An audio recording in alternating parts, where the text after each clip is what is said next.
Welcome back, SethBling here. I'm still feeling a bit sick, so I wanted to do some speedruns, but I didn't feel like live streaming. And so I actually did some speedruns of Minecraft, and got a new personal best while I wasn't streaming. I thought it was a good opportunity to upload the footage, so that there would be, proof of my personal best.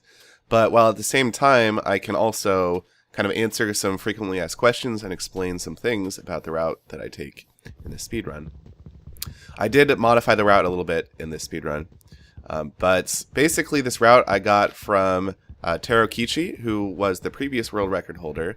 As of this video's airing, it's Illumina1337. So I got most of the route from Kichi, but I did modify a little bit, as you'll see. Not too much, but... So first we're just going to grab some wood and head into this cave. This cave, because we're using a fixed seed, I know exactly what's in this cave, and there happens to be gravel and iron in this cave, which is very important to all the things I need to do.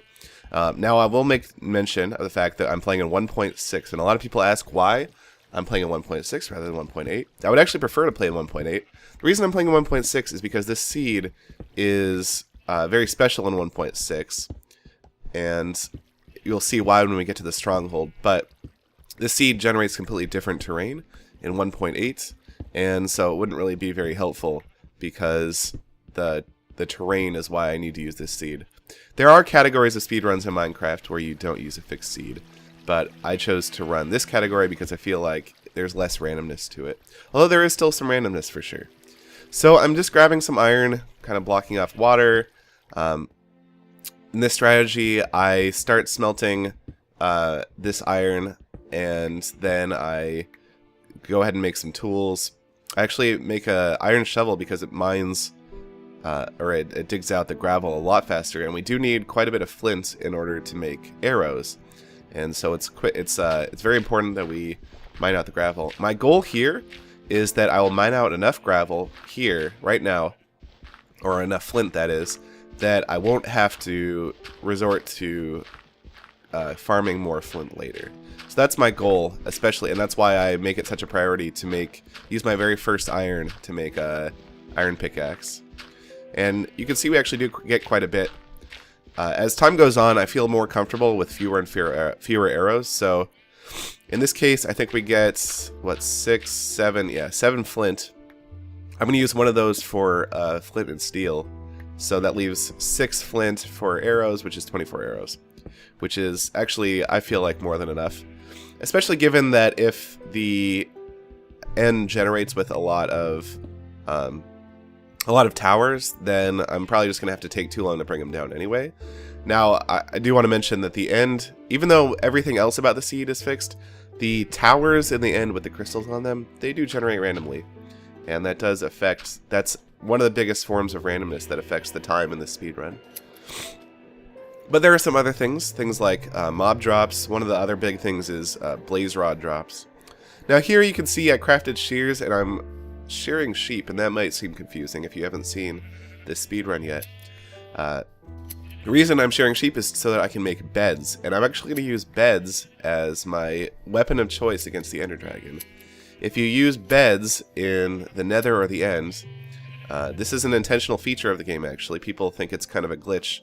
But it's not a glitch, it's an intentional feature of the game. If you use a bed in the Nether or the End, it will explode. And that's just because you're not really supposed to use a bed to set your spawn location in those dimensions. And so they thought it would be funny if, instead of, sleeping in a bed, it just exploded. So I did, you'll see there, I did use a flint and steel method to kill that pig, because then it drops cooked meat, and that way I don't have to waste time with a furnace in order to get the cooked meat. I don't have quite as much food as I want, so I will have to kill another pig later on, but that's all part of the plan. Here I'm basically making my way towards both the End and the Nether Fortress now. I'm gonna grab water along the way so I can make a portal. I have a very quick method that I got from Kichi to make that portal. And so over here, I'm going to just grab some wood, some leaves, kill another pig, and then make a portal. And these things all happen to be in very, very nicely located next to each other. So I was a little bit slow here to knock down those leaves. I'm not sure whether I want to use, what kind of strategy I want to use, because I can get leaves later on in the run too, when I'm approaching the Stronghold.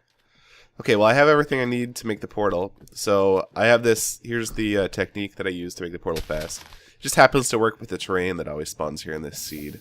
And there's a nice lava pool. And I have modified this strategy a little bit so that I basically get rid of the water at the top earlier on. That way I have to wait less time for that water to go away once I'm ready to get into the portal, which is right about now. So that is a little bit faster. This was actually a gold split when I was timing it in my split program. So that did save some time, some of the things I did. Now you may have noticed that I didn't get as much iron as I normally get, and that's intentional. I'm trying to save time. It is a little bit riskier not to get as much iron. Here I'm using this gravel to bridge across the soul sand, because you walk a lot slower on soul sand. But yeah, so I will have less iron in this run. In fact, I'm waiting until I get to the blaze spawner to even start smelting the gravel, because I only have 8 that I need to smelt. So I just don't need, it doesn't take as much time, and I want to get those blazes spawning as quickly as possible. So here we approach the blaze spawner, and now that I'm within range, blazes start spawning, which is good. I put some blocks down like this. Now the advantage of the way that I've just put the blocks down is that I can actually run over, well, right here, behind that nether rack on the ground. If I stand there, most of the blazes in the room will be able to see me. Here I craft a boat for faster travel later. Some sticks to make arrows.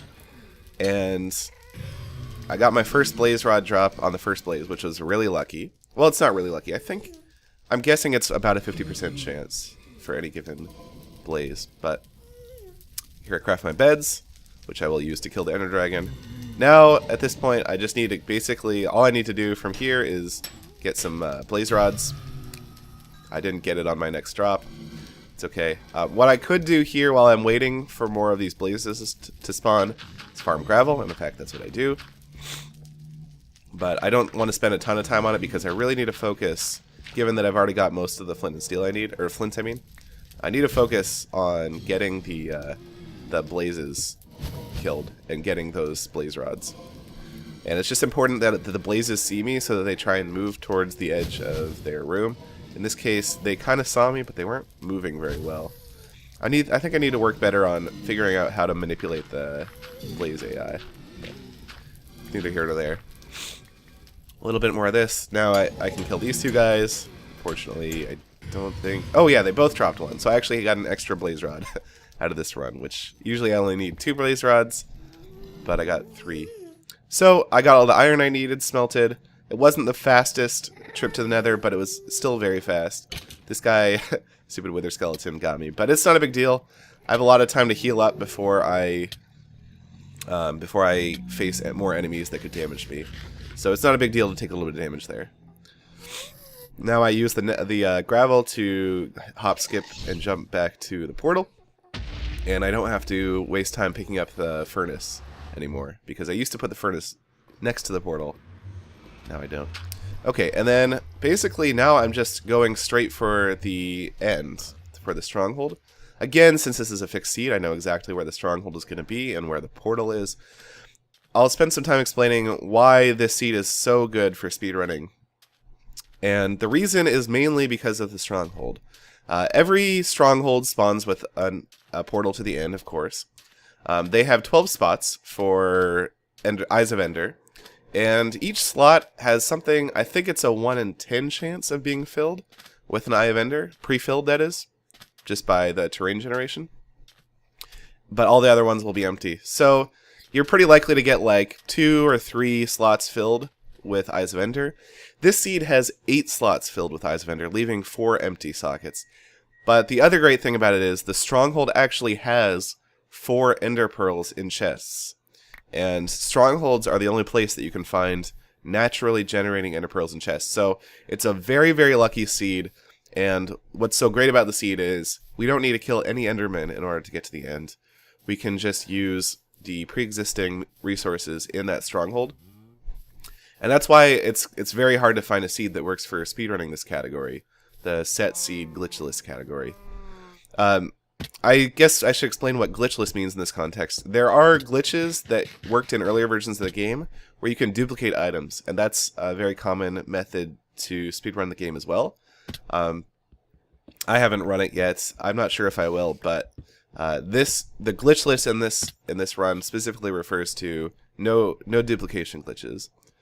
Here I got stuck a little bit. I wanted to grab the bread, but I forgot. I actually didn't really need the bread because I got so many pork drops earlier. But there's 2 pearls. There's a 3rd pearl. Grab more bread. And, of course, I know exactly where the 4th pearl is. I have to do a little bit of digging. I heard some skeletons there, so I just closed the door behind me so that I don't have to deal with them surprising me while I do a little bit of crafting. Okay, well, there's the 4th pearl. I go over to the library and grab some string, so I also don't have to worry about... Basically, I don't have to worry about any hostile mob drops, except for blaze rods, which is really nice.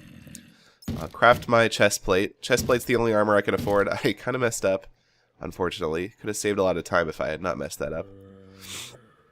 And then I need a bow. I'll need Eyes of Ender, and that's it.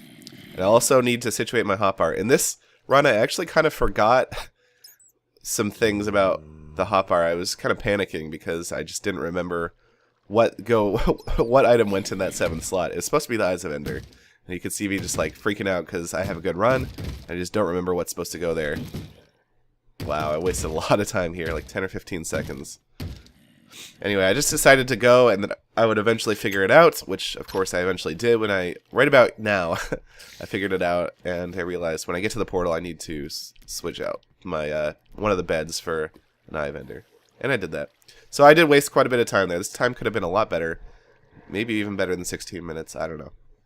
Anyway, we get to the end. I alt-tab out so that during the loading, the dragon doesn't come and knock me off. That actually can happen while it's loaded. Now, the dragon was super aggressive here, which was bad because I have 24 arrows in my inventory. I have to waste a lot of arrows.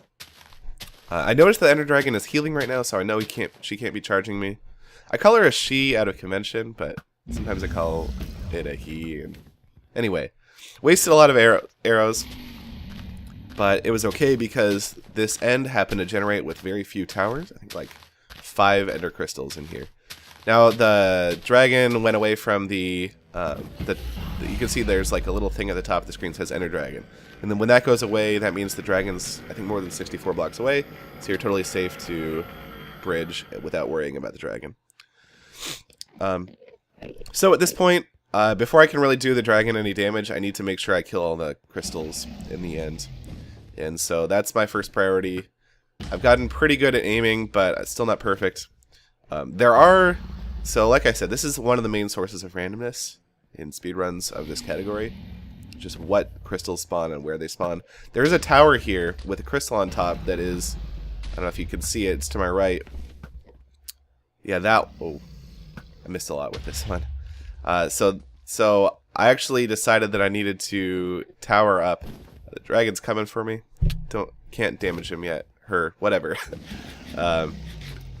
So I decided that I needed to tower up a little bit in order to be able to get that crystal.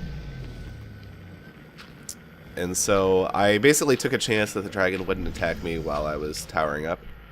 But it worked out, and I was able to kill it. And I did a little water drop here, so I wouldn't take damage. And then you'll see the bed strategy come into play. So there was a lot of time that could be saved there, for sure. There was a lot of inefficiency. Probably at least a minute. The world record is several minutes faster than this. It's 13:30. So there's definitely plenty of room for improvement. At this point, you are just subject to the whims of the dragon's AI. The dragon is a lot faster than you, so chasing it down doesn't really help. You pretty much just need to wait until the dragon decides to charge the player, which just happens every now and then. And then basically when you right click to sleep in a bed, that's when it explodes. And so I think the dragon's coming for me. I decided to go for an attack, and it actually did a lot of damage. You can see it's dealt maybe about a little over a quarter of the dragon's health. So that's why I use beds. It's a lot more effective than trying to shoot it down with arrows. You don't really have time to gather a ton of arrows either. Yeah, she's coming again. I got a really good hit in there. She is at about half health. I really need that bucket of water so I don't get lit on fire. And it's really important that I obviously don't take a ton of damage from that. The beds do deal damage to me, so I need to heal up in between passes of the dragon. And so it's important to keep my food ready to go. Otherwise, just pretty much have to wait for the dragon. Sometimes it's really frustrating because you're on a really good run. That was a super good hit. That dealt like a third of her health. So there's not much left. I was pretty sure at this point one bed hit would just kill her. But I got some pretty good hits in. I was able to use 4 beds to kill the dragon in this one. Actually, as you'll see in a moment, it wasn't quite just 4 beds, but 4 is, I think, pretty much the bare minimum. You could probably kill her with 3, but I've never done it, and you'd need like perfect hits each time. Yeah, pretty much just waiting for the Ender Dragon here. Unfortunately, there's just a lot of luck involved with this part. But here we go. I thought this was going to deal the killing blow, but instead it didn't. Now I must have very few arrows left. I never checked. I guess we'll just get to see in a moment. No, I won't open up my inventory again. So I don't know how many arrows I had left. You'd have to count, I guess. Here I pillar up on this gravel because sometimes the portal will spawn in mid-air a little bit. And so I want to be ready to go if that happens. But there we go. There's my final time. 16 minutes, 28 seconds, and 0.6 of a second. So there you go. That's the strategy. That's the tactics that I use. That's why I use those tactics. This time could definitely come down quite a bit. Obviously, the world record's 13:30, and I think it uses a slightly suboptimal route. So I think I can do a lot better than this. I don't know if I'll ever have the world record. There seem to be a lot of new players entering the category, competing for the speedrun, competing in this speedrun category. So if you want to check out the world record video, I have linked that in the video description. If you want to see the leaderboards, I've also linked that in the video description. And the seed that I used is also, guess where, video description. Anyway, I thought it would be fun to go over all the parts of the speedrun and explain it to you. And I also wanted to get this video online so that I had proof that I got a 16:28. Anyway, that will do it for this video. That's about it. Thanks for watching.